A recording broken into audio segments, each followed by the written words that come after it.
জব্বর মেয়ের কলা গাছে দেখছি কলা আছে, চল মাইনে দি। যদি কলা না থাকে? আর থোড় আছে না, তারপরেও একটা রিস্ক না, যদি একবার দেখে। আর হয়তো এলাকায় থাকে না।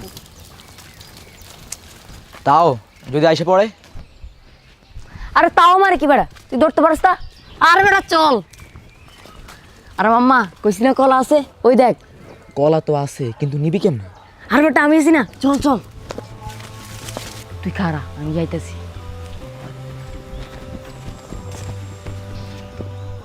আরে মালটা আছে, তুই শুধু দেখ কেউ আসে নাকি। আরে তুই উঠ বেটা, সমস্যা না, উঠ।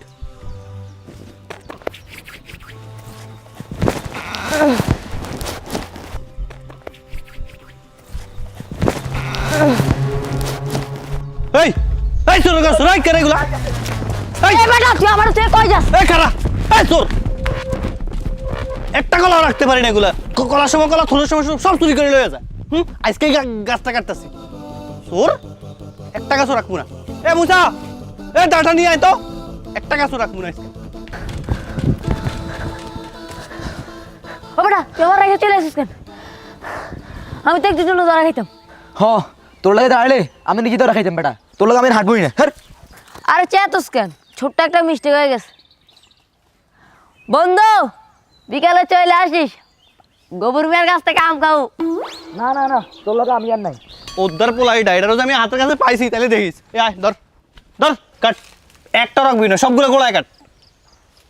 কাকা গাছগুলো তো ভালোই ফল দিতেছিল, তো কাটবেন কেন? এই ফল দিতেছ মানে খাইছিস জীবনে? ভালো কথা, আমার তো মনে হয় তোরও শুরুর দল লগা হাত আছে, তোরও লিঙ্ক আছে। আরে কাকা কি যে কয়, চুরিদারি এই কবে চাইরা দিছি, কাম গাছ করে খাই।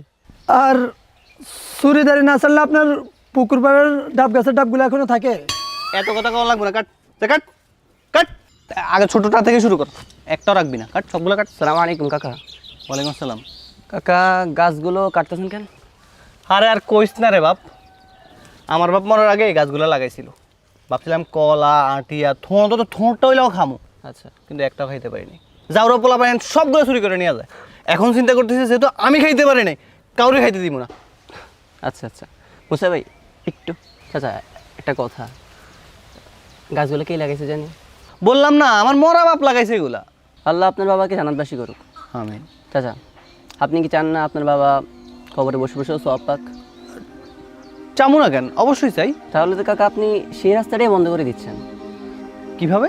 শুনুন চাচা, একটা হাদিসে আছে, যদি কেউ গাছ লাগায়, সেই গাছ থেকে যদি কোনো মানুষ, কোনো প্রাণী বা কোনো পশু খায়, সেটা সদগা হিসেবে পূর্ণ হয়, এমনকি মৃত্যুর পরেও সওয়াব পায়।